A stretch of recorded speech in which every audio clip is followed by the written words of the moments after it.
Hello, everyone. Welcome back to Torah Clicks, where I try to give you something worthwhile to click on. And to those of you on Facebook, hello. I'm trying to give some people that are stuck at home something worthwhile to do, something worthwhile to think about, especially in these turbulent times. So the truth is, this is a project that I've wanted to start for a while now, and I never just got around to it with everything else that's going on.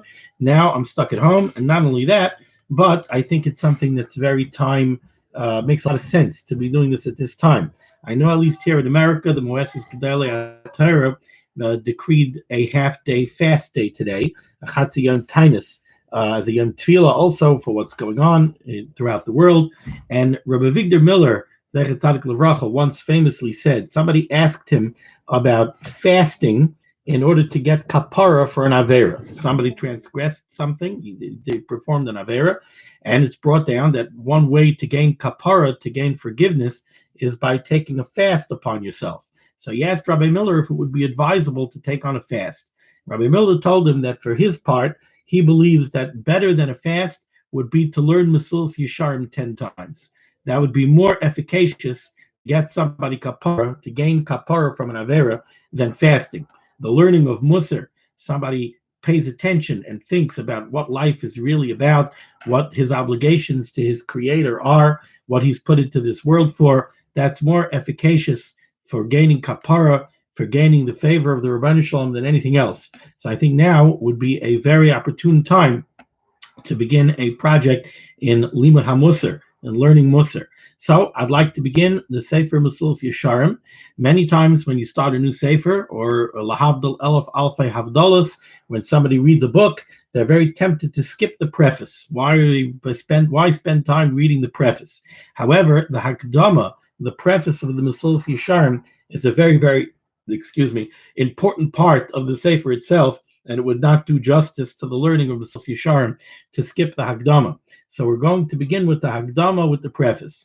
Amar HaMechaber, the author of the Mesilas Yesharim, Rav Lutzato, he says, HaChibur Hazeh, this Sefer, this compilation, Lo Chibartiv, I did not compile this Sefer, Lelamed Livnei Ha'adam Es Asher Lo Yoda'u, to teach people things that they do not know, things that are not known. Elo lahazkiram es hayadua lehem kvar. Rather, I wrote it to remind them of things that are very, very well known. Umaforsam, not only are they well known, but the knowledge of these things are very, very widespread. Umaforsam etzlam, it is very, very well known to them. Excuse me, that was just my phone there for a second. These things are very, very well known and very evident to people. Pirsum Gadol, it's very, very well known. So he says, I'm not writing this Sefer to teach you great novelties. I'm not writing this Sefer to tell you things that are unknown. I'm writing this Sefer to remind you about things that everybody knows. These are very well-known things. Because you're not going to find in the majority of my words, you're only going to find things that the vast majority of people know. And they have no doubt regarding these things. They know these things, and they know that they're true. Ella, rather, because together with how well known these things are, and in accordance with how well known and how obvious the truths of these things are, and together with that, just as evident these things are, that's how they become hidden from people. And people are very forgetful of these things. So what is this amazing yesod, this amazing rule that Ramaj Chaim Lutzato, the Baal Mechaber of the Mesilas Yesharim, just told us? What he told us is, there are things that are very obvious and very self-evident, and just to the degree that they're self-evident, to the degree that the knowledge of them is widespread, that's how much we tend to forget them and to look away from them and not to pay attention to them.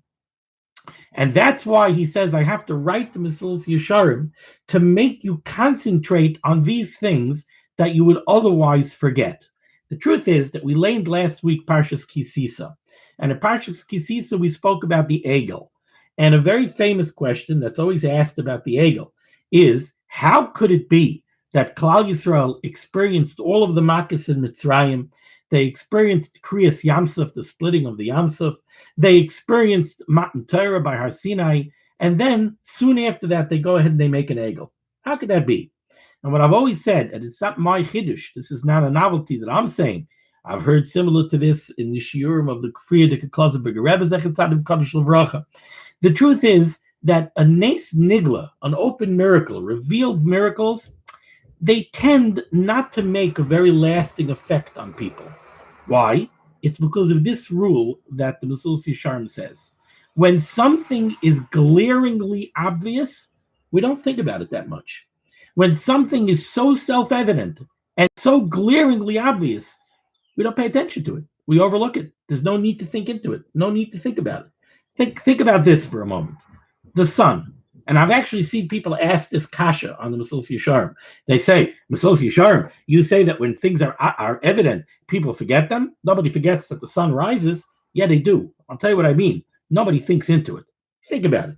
You could take a calendar. You could take a luach that has the zmanim on it, right? You could take a luach, a calendar, that tells you what time Netzach Hama is, what time sunrise is, what time Shkia is, what time sunset is.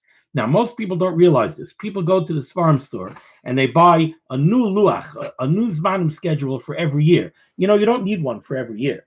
Every solar year is exactly the same. If you look at the time of Netzach Hama for March 19th in 2020, or March 19th in 2021, or March 19th in 2017, the time for sunrise is the same. Because the zmanim, the sun is such a faithful servant. The sun rises at the scheduled time every single day. The sun sets at the scheduled time every single day. Never changes. Now think about that for a moment. Why not? Why doesn't it change every now and then? Never changes. Never changes. Who set it in this rigorous schedule? The Rebbeinu Shalom. How does the sun work? What does the sun do? How is it that the sun heats us up to precisely the proper temperatures, and the world doesn't overheat, and the world doesn't freeze, and the radiation effect and everything else, and it generates vitamin D in our body and everything else? All of this, do we pay attention to it? You walk in the street and you see a tree. That tree came from a small seed that either was put in the ground or just landed on the ground, and the seed got covered, and the seed rotted and decayed, and then it started to sprout, and now a tree comes, and now you have this massive tree, and the nutrients that feed the trees and the leaves on the trees come up from the ground, and they get all the way from the ground through the roots up through the tree. How does it get through the tree? Do you ever try to go to Home Depot and buy a 2x4 and push? You're going to try to push some water through a 2x4? Well, that's what a tree is. The tree is wood. So how are the nutrients going from the ground up through the tree to the leaves? Oh, so if you learned at school, you learned about capillary action and how the nutrients get up and this and that. Who made all this? How did all this happen? It was all accidental, right? The Rebbeinu Shalom did all this. Do we think about it? Do we think about it when we see a tree? Do we think about the sun when we see the sun? Or do we take it for granted? Take a look at how upside down our lives are now. All the things that were self-evident a week ago, none of them are self-evident anymore, right? Nothing. Everything that people took totally for granted, not self-evident anymore, right? But things are self-evident. People don't think about them. That's what the Mesilas Yesharim is telling me here. The Mesilas Yesharim is telling you, you have to understand the nature of people. The nature of a human being is that when something is self-evident, when something is obvious, he doesn't pay attention to it. Therefore, says the Mesilas Yesharim, I have to write this sefer. I have to write this sefer because I have to remind people of what is really self-evident to them. Really, most people from a Yidden, they understand that they were put in this world to do something.